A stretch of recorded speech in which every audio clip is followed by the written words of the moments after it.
Hi, this is Sergeant Beast Larson. Use of Force Report Writing Part 3. It's going to get a little more exciting today. Part 1, we talked about my first day as a correction officer, that story, inmate on the wall, pat down, search, takedown. Pretty simple. Part 2, I talked about inmates punching me through the flat, the feed slot, where the trays go, arms always hanging out. A little bit more, but today we're going to talk about, and I got to give you a little background before what I wrote the report, an inmate that I tased twice that had a weapon. So it's a little bit more interesting, a little bit more story. We got a young inmate, 18 years old, come up from a prison in South Georgia. He come in, he'd made threats, violent gang member, the whole story. So when he came in, he went straight to Tier 1, to the behavior unit, to the isolation unit. So I was the sergeant there. I go around, he's new, put him in there in intake. He was mouthy with 13 when he arrived. And from the first day, he said he's going to kill me when he gets out. When I go to GP Sarge, I'm going to kill you. Okay, I'm going to write you a disciplinary report, a DR, for threatening. The next day, he threatened me again.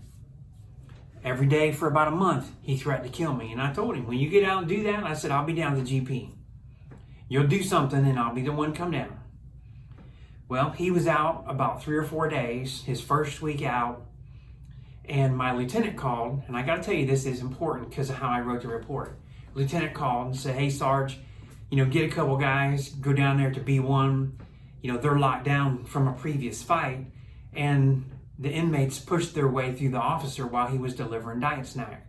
Okay, so Lieutenant tells me to go down. I'm going to go in the dorm, tell him to go back in the cell, put them both back in the cell, and that's it. No intention of searching the cell, no intention of doing anything. Just put them back in, shut the door. Well, I grabbed another sergeant because, I had a taser, the other sergeant had a taser, and we had about 5, 6 officers want to come with us. Didn't know who it was, just 2 inmates came out. So we go down, we get into B1, and I go in there and see the 2, and I say, okay, go back in the cell. We walk in, go back in your cell. They're just kind of standing there, and they were in a far back corner. So we enter, we walk to the middle of the dorm. Give them instructions again, walking a little bit closer, but not too close. And I took the lead on this, giving them verbal directions to go back in the cell. Well, here it is, this inmate that had threatened me for a month, and he's standing about 4 or 5 feet away from the cell door. The other inmate was standing in the middle. And the other inmate looked over at the door at the inmate, his cellmate, looked at me and he said, Sarge, I don't want no smoke. Put his hands up and he laid down on the ground. Right there, he looked over at the door and decided not to go in like I instructed him. He said, I don't want no smoke. Put his hands up, neutral, and laid down. I said, spread your hands and your feet. He said, I'm good, Sarge, I'm good. I'm not a problem. Right then and there, that physical body language and the verbal statement told me the other inmate was going to be a problem, the one that had been threatening me. And I knew it was going to be a problem.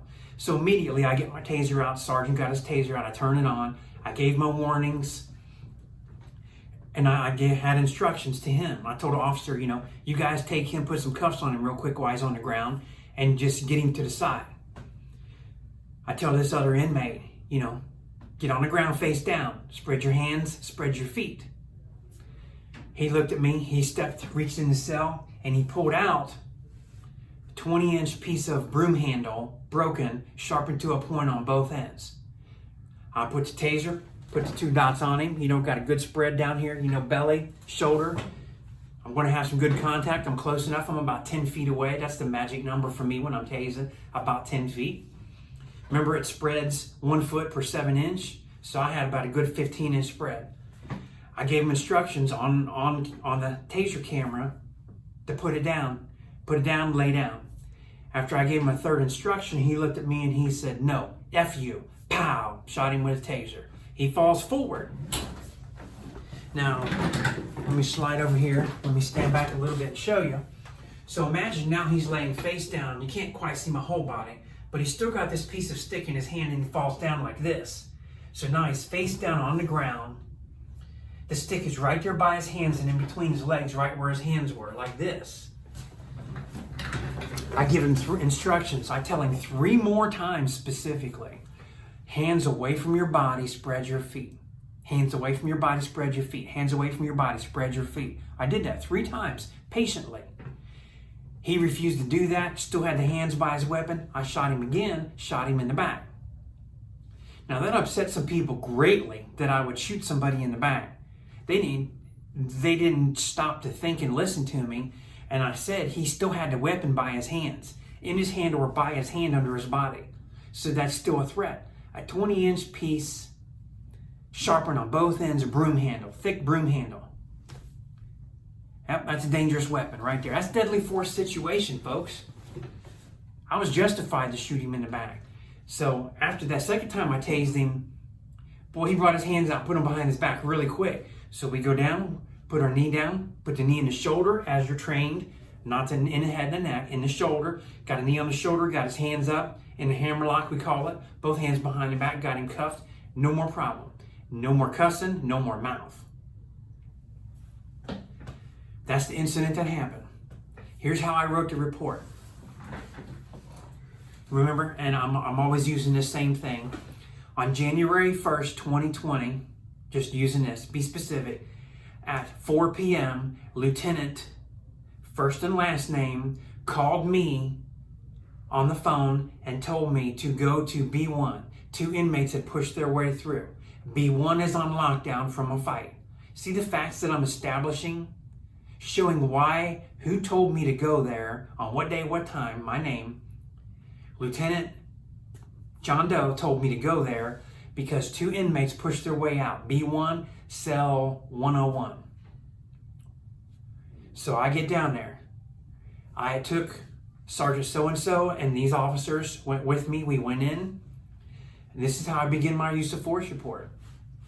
Upon arriving and entering entering B1, I saw 2 inmates, the 2 inmates that had come out of the cell. I recognized one of them right away as inmate so-and-so who had threatened me every day for a month, and I've wrote many disciplinary reports for threatening an officer. I put that in a report because I wanted them to go back, pull his name up, and see in fact that I did write those many reports. That's key. Police officers, you have prior conduct with somebody, prior connection with somebody, prior arrests, prior citations, prior domestic you've been to. List that. How do you know this person specifically? What was that call? Give a date and time if you can. Or, back in the spring if you need to. Spring of 19. I remember it was last year. Whatever. As much specifics as you can, put it in there. It's important. So I'm putting all this stuff in. I said we entered to approximately the middle of the dorm. I gave instructions. I took the lead and gave the verbal instructions to both inmates to return to the cell, shut the door.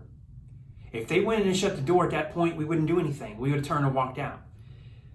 I said, immediately, inmate gave his name and GDC number, looked to the door, his cell door, and the other inmate looked back at me, raised both of his hands and said, "I don't want no smoke, Sergeant." Put that in parentheses. He then lied down. I gave him instructions, hands some feet away from the body. He complied. I have to say this and explain this to be specific because I'm repainting this for court later, remember? I then said, while the other inmate stayed by the door, I instructed 2 officers, secure him, handcuff him, move him to the side. Because the body language and the verbal communication I was receiving back was there would be an altercation. I said, at that point I'm writing, I then gave more instructions. I pulled my taser, turned the taser on, camera on, gave my warnings, taser, taser, taser, camera, camera, camera, and you write that 3 times each one. I then instructed inmate so-and-so, GDC number. He reached in the door, came back out of the cell door with the 20-inch wooden stick, broom handle, sharpened at both ends to a point. Explain that. So now I've painted this picture. So if I'm reading this, without any dialogue in between, you're going to realize date, time, my name, who called me, told me where to go, what to do. There's my instructions, my legal right to be there. Even though I'm in prison, it's telling me why I'm there. We entered. It tells you that I took Sergeants John Doe and officers, 5 officers John Doe, 6 officers, how many ever it were. Everybody listed. So now you know what happened, how we got there, and why we're there, and what we're doing. Now you know that this one inmate cooperated completely, was secured, he was moved, distanced. Now the other inmate, and I'm explaining, I gave the directions to camera, the taser's out, camera, camera, camera, taser, taser, taser. At that point, inmate looked at me and said, F you. I wrote that out. The word, F-U-C-K-Y-O-U, exclamation point, in my parentheses. At that time, I deployed the taser. It deployed in his chest, abdomen area. He fell forward. As he fell forward, he maintained control in his hands of the weapon. When he was lying on the ground, both of his hands were still down in front of his body, down around his groin, in between his legs area, his upper thigh. The weapon was still there somewhere under his body where his hands were. I gave him 3 more instructions. Hands and feet away from your body. I wrote that out 3 different times. I instructed him a second time. I instructed a third time. At that time, he refused to move hands and feet away from the body. It's still a threat with the weapon being by his hands. I deployed the taser to his back, to his shoulder and his lower back.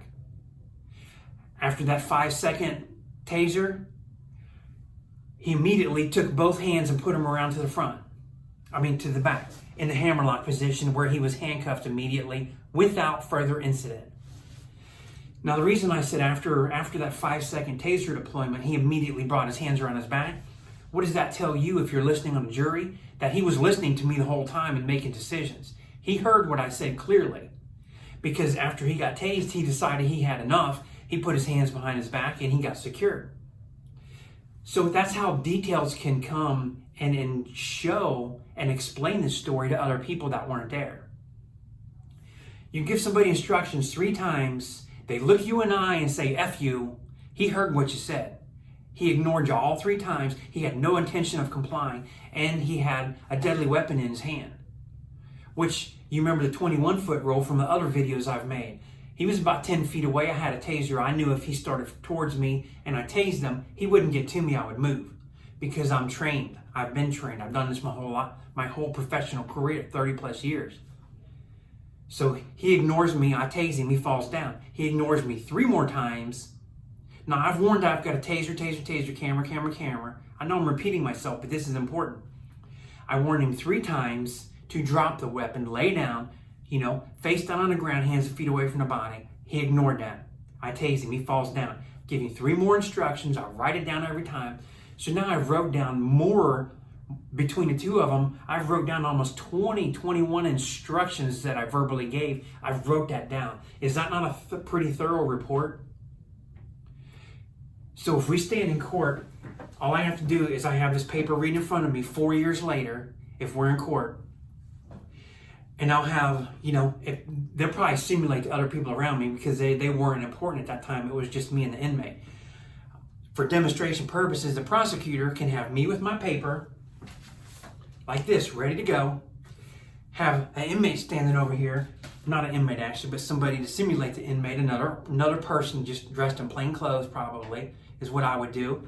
I would give them a piece of broom handle sharpened on both ends. Sharpen that thing up. Easy to do. Have him stand there. Have him stand about 10 feet away. So I can have him stand there, and as I'm reading this, he's going to follow like it's a script. When I say the inmate reached in, pulled it out. He reaches in, pulls out, and now he's got it. I give him instructions. He's standing there. Inmate was right-handed. He had it in his hand. I put that in the report too. When I gave him instructions and he failed to comply, I tased him and he falls down and he's like this.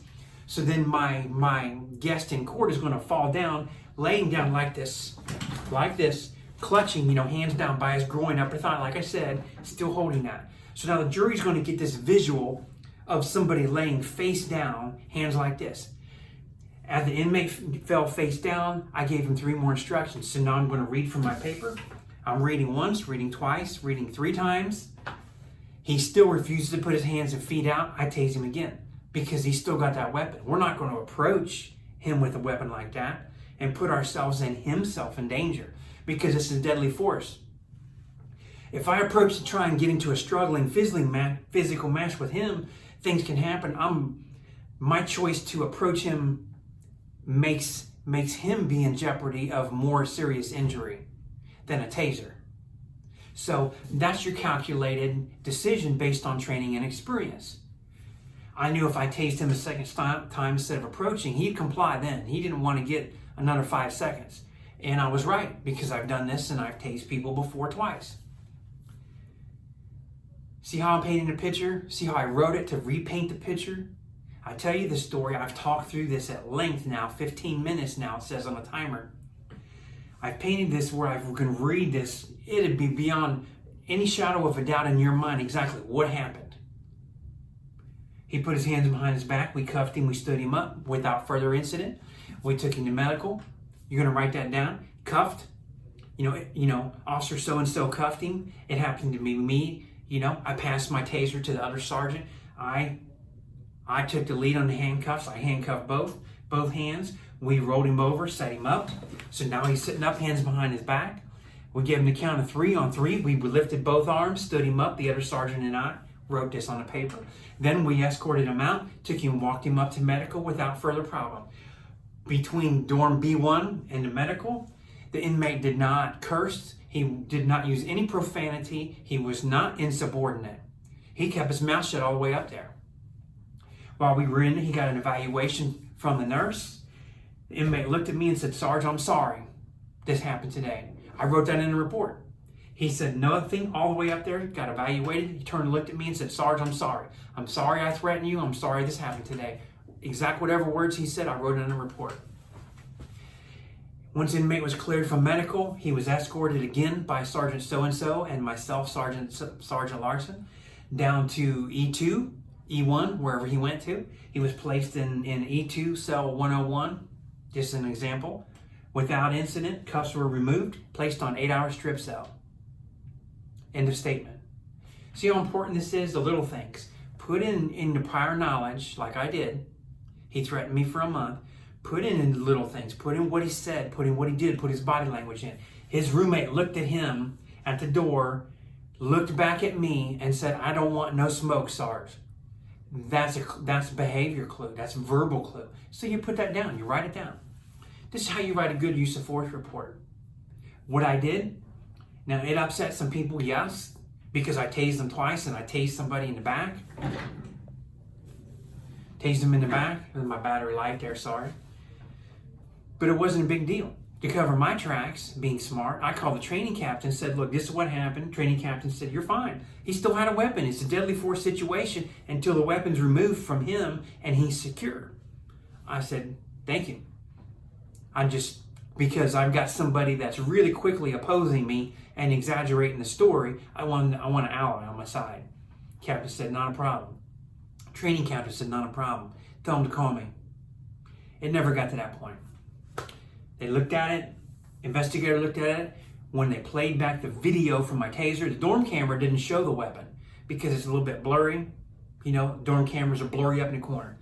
I kept telling the captain, telling the warden, "I know you don't like what happened. Look at my taser camera. It's the eyewitness, hands right in front of him. You're going to see it all. You're going to see how patient I was. You're going to see how many warnings I gave and what I did." And when they watched that taser video, they said, "Can't believe how controlled you were, inmate with a weapon. Can't believe that you gave him all these warnings, took charge of this, tased him, knew I could tase him a second time that I needed to because it's better than me going hands-on and somebody getting hurt, seriously hurt, because he had that kind of weapon. There would have been a very intense fight." I handled myself professionally. I wrote it up professionally. The investigator looked at the video, looked at my report and said, "Holy cow, this looks really awesome." That's how you do it, folks. The next video is going to be a guy that was on meth and had some bad meth and bath salts and had a weapon duct taped to his hand. That's a good story. You're going to like that one. That's part 4. So I hope you enjoyed part 3. Hit the like, hit the share. Enjoy your weekend. It's Friday afternoon. Be safe. Have a great time. Don't forget to subscribe. Hit the red button. Thanks a lot. I'll see you soon.